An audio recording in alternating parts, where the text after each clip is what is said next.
Hello, I'm Teacher Robin. Today we're going to be talking about digital acronyms. So you may not know what an acronym is.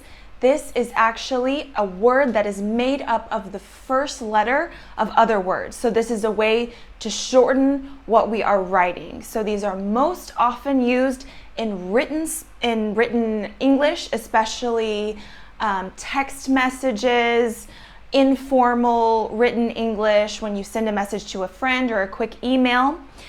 Normally we don't use them in more formal kinds of communications like business, but I'm going to give you some examples of ones that we use when we are chatting to friends and ones that we can use in business in an email or something like that.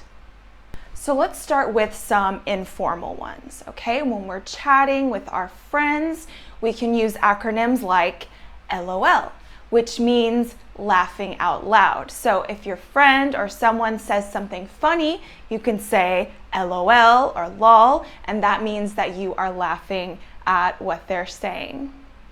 Another message that we use in texting would be BRB, or be right back. So let's say you're at the computer or you have to leave for a few minutes. You can just send them a message that says BRB, and that means I'll be back in 5 minutes or I'm coming back. Another acronym that is very popular is OMG. So when something is very surprising, you can't believe it, you say OMG, which means oh my God, or a nicer way to say that is oh my gosh. So to express surprise, you say OMG. And another acronym that has become very popular recently is YOLO. Okay, so the YOLO stands for you only live once. So this is maybe encouraging someone to do something, take an opportunity, buy something, travel, etc. So if you want to do something special, you say YOLO, you only live once.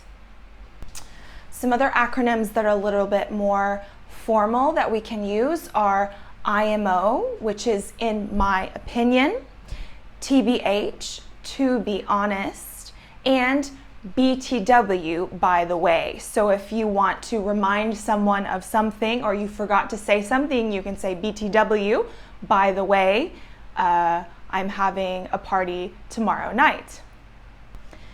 Speaking of parties, there are some acronyms that we can use related to getting together or celebrating with friends.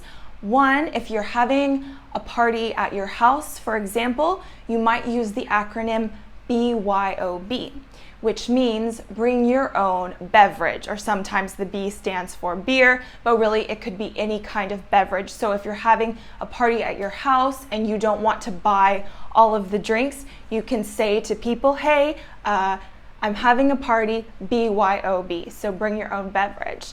And then my favorite acronym is TGIF, which means thank God or thank goodness it's Friday, okay? So many people say this to start the weekend after you've had maybe a long week at work. Oh, TGIF. So now let's look at some acronyms that we use in business. And in this case, it's okay to write them, to include them in a business email, for example, because they're very commonly used in a business setting. The first one is FYI, which means for your information. You probably will see this in the title of an email. Quite often you'll see FYI, and ASAP is also used very often in a business setting. It means as soon as possible. So this is related to deadlines, things that someone needs. Hey, could you send me that? Could you turn in that project ASAP, as soon as possible? Some other business related acronyms are AKA, also known as. So this is when something is maybe called by another name. You can say AKA. Okay, when we use VIP, it's a very important person. So you might be letting someone know, oh, this person is coming to our office and they're VIP, which means that they're a very important person. And my last business-related acronym is TBD, which means to be determined.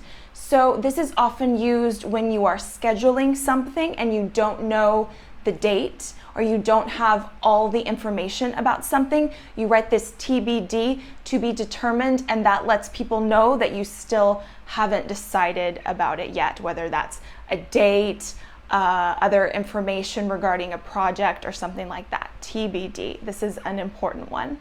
Okay, so now that I have given you all of these digital acronyms, I want you to practice in the comments. So as I said, these are most often used in writing. So the best way to practice is by writing them. So you can even practice writing to each other or write me a message using some of these acronyms, and I'll be happy to read them in the comments. So I hope that this class has been useful for you. I hope you've learned something new. Maybe you knew a few of these already, but not all of them. But again, they're very useful to kind of shorten your English, especially if you want to send a quick message to someone. So thanks again for watching the class, and I will see you again next week. Bye.